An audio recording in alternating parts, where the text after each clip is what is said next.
Olá, tudo bem? Eu sou a Roberta, sou professora também no ensino superior, sou diretora de escola, sou mestra em educação pela UFSCar aqui de Sorocaba.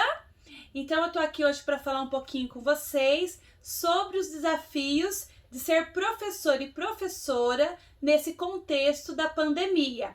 Agradeço o convite ao Cajueiro, né, por essa oportunidade de estar conversando com você, professor e professora. Então vamos pensar um pouquinho nesse contexto educacional.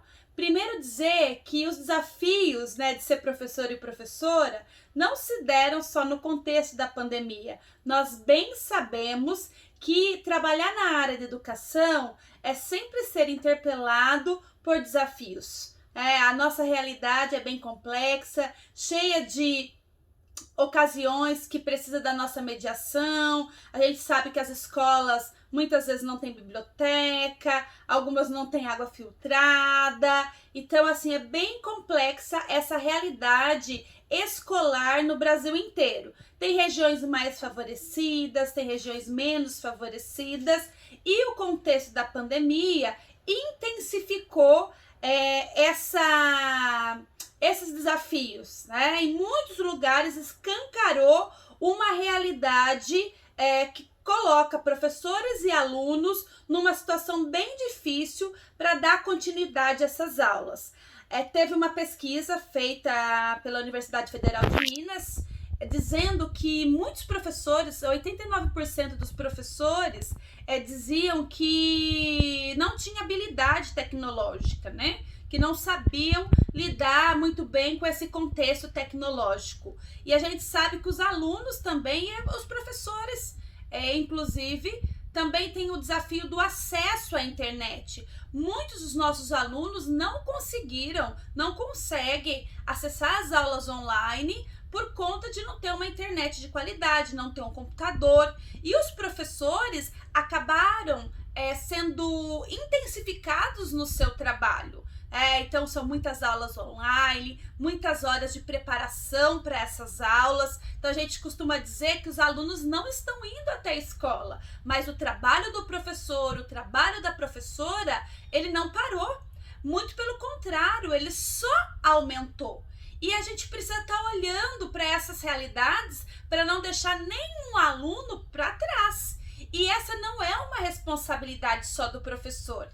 A gente escolhe, né, entre aspas, um autor e diz: olha, professor, você é responsável por assegurar essa aprendizagem do aluno. Mas é um conjunto de fatores que vai desde as políticas públicas, que vai favorecer que esse aluno possa ter esse acesso às aulas virtuais, que também é um desafio, já posto aqui, já colocado.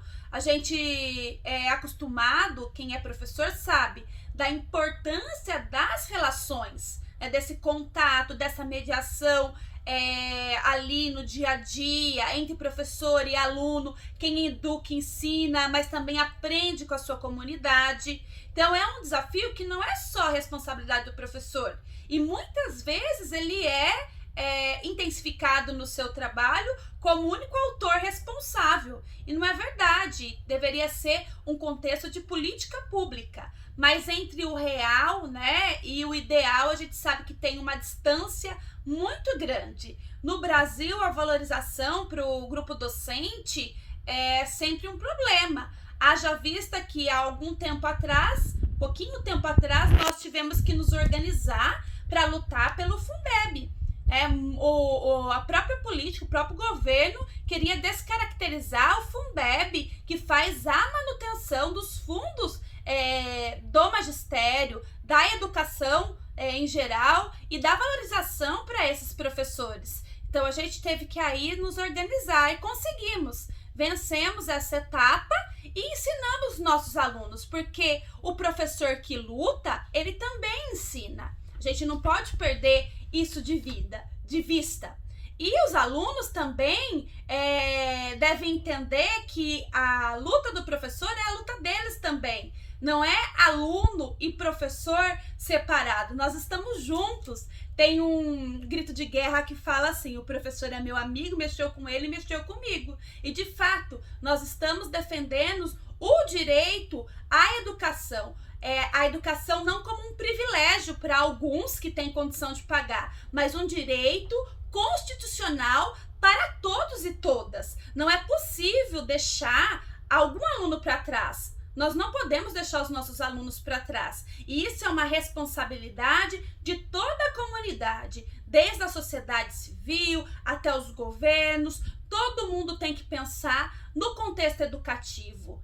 Então é importante que a gente se organize e vai buscando essas melhorias. Melhorias que não são por conta da pandemia só, né? Mas são coisas que os professores vêm lutando há anos, que é pela valorização, que é ter mais tempo para planejar as suas aulas, que é por um processo de formação de qualidade, porque a gente precisa não só de formação, mas formações pertinentes e de qualidade, para que a gente possa ir nos capacitando nesse processo educativo.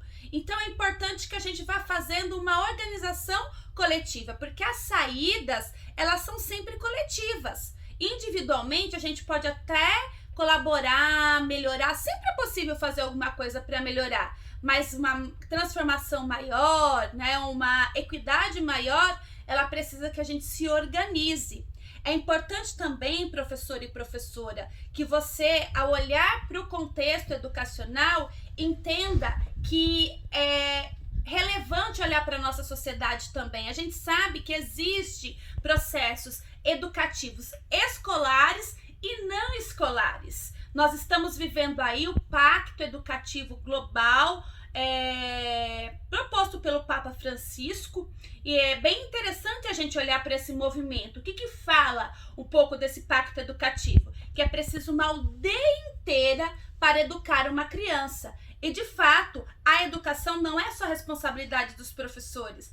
A educação é responsabilidade de todos e todas. É das famílias, dos funcionários que estão ali na escola também, de nós professores. Então a educação, ela faz parte do contexto social como um todo. O que existe são uma educação mais geral, que a gente pode dizer uma educação popular, uma educação não escolar e uma educação escolar também, que, como eu disse, é um direito de todos e todas. E é importante que dentro da escola a gente faça um movimento de olhar um pouco para essa realidade social, porque isso tem um impacto direto na nossa realidade. Veja bem o que aconteceu com a pandemia, como que nós fomos atingidos direto ou indiretamente, né? E aí esses alunos foram revelando suas ansiedades. Então ficou no primeiro momento essa ansiedade também, alguns medos. A juventude tem sido assim afetada imensamente na questão do trabalho.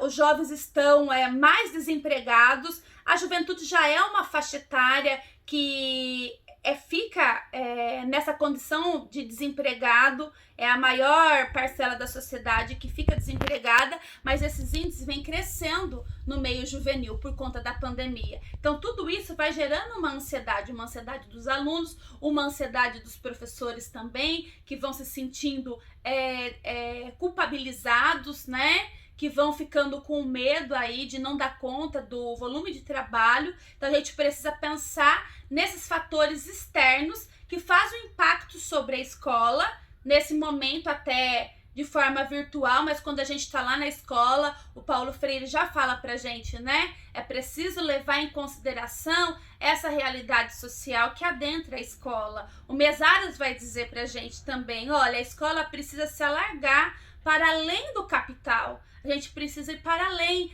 O que ele está querendo dizer com isso? Nós precisamos olhar para a nossa comunidade, né? Para o que não é escolar, as culturas juvenis dentro da escola. Então é importante quando a gente voltar, a gente não sabe quando ainda, mas olhar esse pátio, olhar para essa cultura juvenil, para esses processos educativos também não escolares, certo? A gente tem aí, né, a BNCC tem sido bem debatida, que é a Base Nacional Comum Curricular, tem sido bem debatida nos espaços escolares, e a gente precisa olhar para essa base, mas também entender, embora a gente às vezes seja pressionado, né? Tem que cumprir o currículo, tem que dar conta dos conteúdos, mas nesse momento social, o principal é um conteúdo que às vezes não é o conteúdo oficial, né? Que a gente está acostumado a fazer, são as outras aprendizagens, o que nossos alunos, o que nós estamos aprendendo nesse contexto de pandemia, a questão da saúde mental, a questão das emoções. Então, que outras coisas a gente está conseguindo aprender a nos organizar enquanto coletivo de professores, jovens, alunos, para buscar essa melhoria? Então, é para essas aprendizagens também que nós precisamos olhar para a gente conseguir avançar. Então, é um pouco disso que eu queria falar com vocês, né? Que a gente possa se unir, passar por esse momento de uma forma organizada e da melhor forma possível, tentando não deixar nenhum aluno para trás, garantindo os direitos de aprendizagem, mas tendo bem clareza, como Paulo Freire fala, professor é gente, aluno é gente, diretor é gente, funcionário, a comunidade, nós somos gente, nós somos pessoas, e isso dá uma implicação ao nosso trabalho que deve ser de humanidade. Esse olhar humano. É importante a gente também ter a técnica, é importante a gente primar por essa integralidade, mas professor é gente, aluno é gente, nós precisamos ser respeitados como seres humanos. Então, vamos nos organizar, vamos fazer o nosso melhor aí nas aulas virtuais, mas também vamos avançar nos nossos direitos para que a educação não seja privilégio, mas seja garantido para todos e para todas, nenhum aluno para trás.